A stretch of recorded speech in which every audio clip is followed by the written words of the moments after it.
Hi guys, welcome to Devarajan Dayal channel. चलिए आज हम बात करते हैं emergency provision in the Indian constitution. जो हमारे संविधान में है ना, उसका उसमें इमरजेंसी का प्रोविजन दिया गया है, उसको हम डिटेल से डिस्कस करते हैं।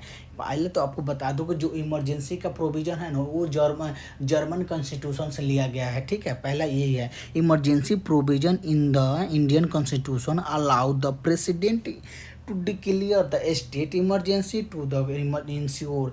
जो भी इंश्योर करता है, जैसे कि सिक्योरिटी हो गया, इंटीग्रिटी हो गया, गवर्नेंस हो गया, during the extra ordinary situation. The constitution outline the three type of emergency. जो हमारे संविधान में तीन प्रकार की इमरजेंसी दिया गया है।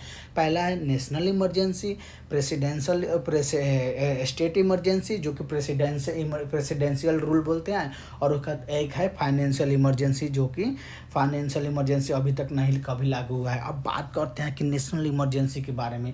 नेशनल इमरजेंसी जैसे declare there if there is a threat to the security. जब भी हम लोग का सिक्योरिटी का थ्रेट होता है ना, उसका होता है security of the Indian any part of the territory due to the war and external aggression and the arm rebellion. जब भी नेशनल इमरजेंसी हम लोग कब लगाते हैं, या तो हम लोग देखते हैं कि हमारे कंट्री का थ्रेट है, कोई खतरा है। ठीक है, जैसे कि वार हो गया, किसी कंट्री से वार हो गया, जैसे एक्सटर्नल एग्रेशन हो गया, जैसे आर्म रिबेलियन हो गया। ये तीनों अगर तीनों में से कोई एक हो गया ना, तो हम लोग उस बारे नेशनल जो तीनों में से कोई एक हो गया ना, तो राष्ट्रपति जो हमारे प्रेसिडेंट ऑफ इंडिया है ना, वो नेशनल इमरजेंसी घोषित कर देते हैं। अब इसमें नेशनल इमरजेंसी में घोषित करते हैं तो क्या होता है, इसमें क्या कैसे, जैसे require the written advice from the prime minister and the chief and the cabinet. जो प्राइम मिनिस्टर है ना और कैबिनेट मिनिस्टर हो, उनको रिटेन में लिख कर दिया जाता है एडवाइस कि हाँ आप अभी नेशनल इमरजेंसी घोषित कर दीजिए। Must be approved by the both houses of the parliament with in the 1 month. अब मान लीजिए आप नेशनल इमरजेंसी लगा दिए, ठीक है, तो उसको 1 महीने के अंदर अंदर आपको अप्रूव कराना होगा। ठीक है, अब बात कर can be extended the indefinitely with the parliament approval the every 6 month. हर 6 महीना के बाद आपको नेशनल इमरजेंसी में जो लगा है ना, उसको अप्रूव कराना होगा पार्लियामेंट के द्वारा। ठीक है, अब बात करें इफेक्ट में, जैसे central government gain the sweeping the power, state government authority is considerable reduce and the fundamental right and the except article 20 and 21। मान लीजिए कि इसका इफेक्ट क्या होगा, जैसे इसका इफेक्ट होता है ना, जो भी स्टेट लेवल में चीफ मिनिस्टर है ना, स्टेट लेवल में जो पावर है ना, वो सारे पावर सेंट्रल गवर्नमेंट के पास आ जाएगा। ठीक है, वो सेंट्रल गवर्नमेंट के पास आएगा, आपका जो भी फंडामेंटल राइट है ना, सब सस्पेंड हो जाएगा, एक्सेप्ट 20 और 21 को छोड़कर सारे आपका फंडामेंटल राइट सस्पेंड हो जाएगा जब नेशनल इमरजेंसी लगाया जाएगा तब। अब बात करते हैं प्रेसिडेंशियल रूल के। जैसे प्रेसिडेंशियल रूल होता है, जैसे कि आप मान लीजिए स्टेट इमरजेंसी कोई प्रेसिडेंशियल रूल बोलते हैं, जैसे राष्ट्रपति शासन बोलते हैं। ठीक है, राष्ट्रपति शासन आर्टिकल 356 के अंतर्गत लगाया जाता है। जैसे कि उसमें क्या होता है, जैसे declare if the president believe a state constitutional machinery has failed.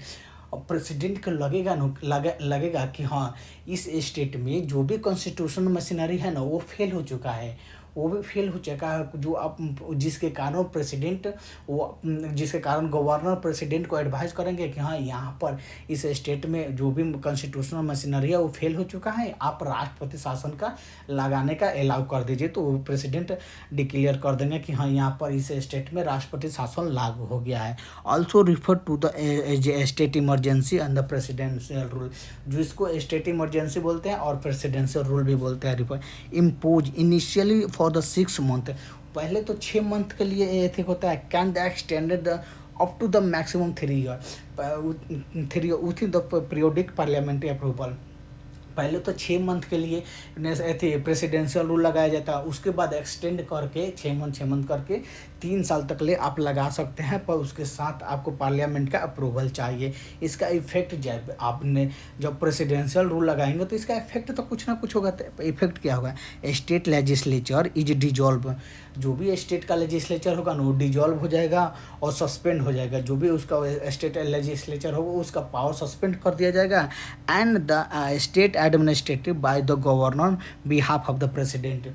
उसका जो जो जो प्रेसिडेंट राष्ट्रपति शासन लागू होगा ना, उसका सारे जो भी है स्टेट का गवर्नर होगा वो मेन हेड हो जाएगा। स्टेट के गवर्नर के द्वारा जो भी एडमिनिस्ट्रेशन को काम करना होगा, ठीक है, जो कि प्रेसिडेंट के द्वारा अपॉइंटमेंट किया गया है जो गवर्नर, उसके द्वारा काम करना होगा। अब बात करते हैं फाइनेंशियल इमरजेंसी। फाइनेंशियल इमरजेंसी जो आर्टिकल 360 के अंतर्गत लगाया गया है। इंडिया में आज तक कभी भी फाइनेंशियल इमरजेंसी नहीं लगाया गया है।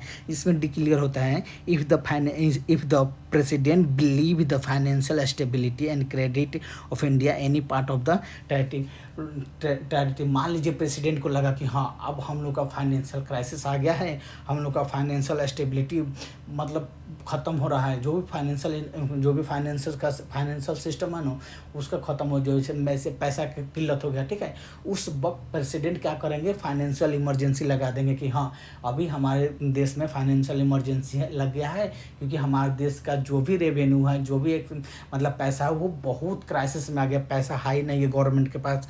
गवर्नमेंट इसमें must be approval by the both house parliament with in the 2 month. अब मान लीजिए अब जब फाइनेंशियल इमरजेंसी लगता है ना तो उसको पार्लियामेंट में आपको 2 महीना के अंदर अंदर आप उसको अप्रूव कराना होता है। अब इसका इफेक्ट क्या होगा, जब फाइनेंशियल इमरजेंसी लगता है तो बहुत बड़ा इफेक्ट होता है, कंट्री को बहुत ज़्यादा इफेक्ट होता है।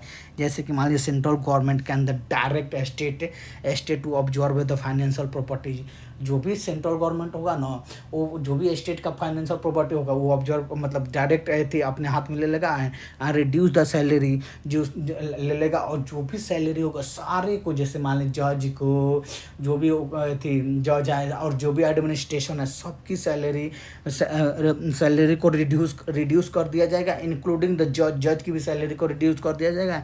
And reserve the all financial and money bill the pass by the state legislature for the president and consideration. जो प्रेसिडेंट का कंसिडरेशन पर स्टेट लेजिस्लेचर में बिल पास हो जाएगा।